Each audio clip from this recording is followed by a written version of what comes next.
Hey guys, this is about the 5th time I've tried to make this video with my phone malfunctioning, so hopefully this time it works, and hopefully I don't leave anything out because I've done it so many times. Anyway, I just wanted to show you my vermicomposting system. Super simple way to begin composting with worms, and the species I use is red wigglers. As you can see, I use a blue Sterilite or Rubbermaid container with holes drilled in it. I drill holes in the top, I drill holes in the sides, and I also found these vents at Home Depot for about 25 or 50 cents each.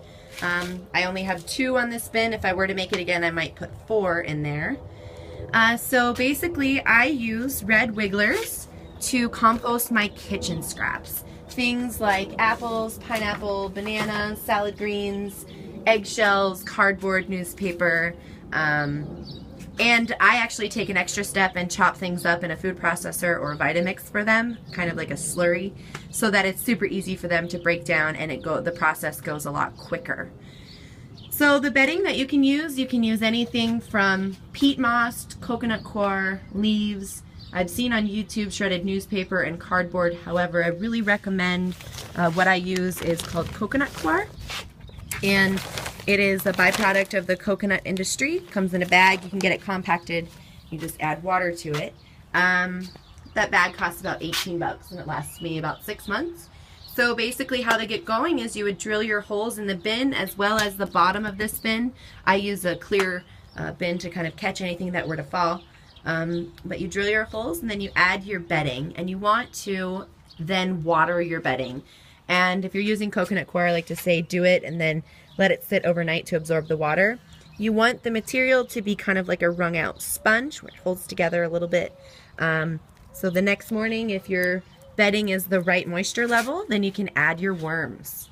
I use, again, I already said it, I use red wiggler worms, and they can process about half of their body weight per day in veggie scraps.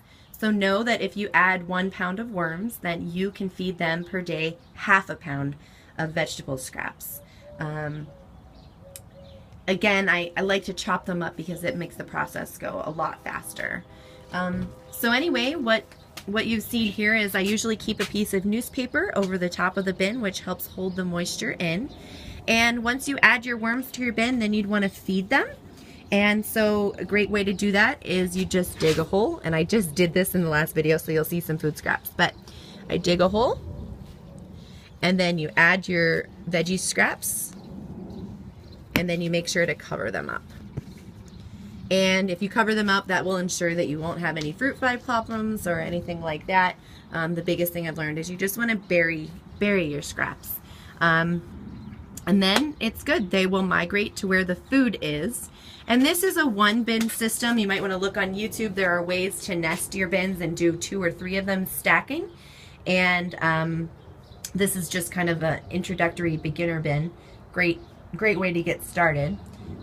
And the worms will migrate towards the food. So if I want to harvest some of if I want to harvest some of these castings, which is basically what worm waste is called, they turn our food into a wonderful resource.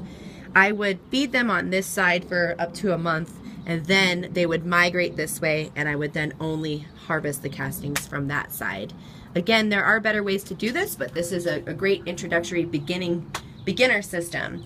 If you're in Arizona, I can hook you up with a local worm farmer and give you some information on that. And if you're not in Arizona, for our students that are not here, you can look online, or I would first start in your own community and check on Craigslist or at nurseries or at pet stores and see if anyone has red wigglers for sale. And if you can't find them locally, then of course you can purchase them online. If you have any questions about this bin system, or if I'm sure almost I left something out because I've redone this video so many times. So if you have questions, just feel free to reach out.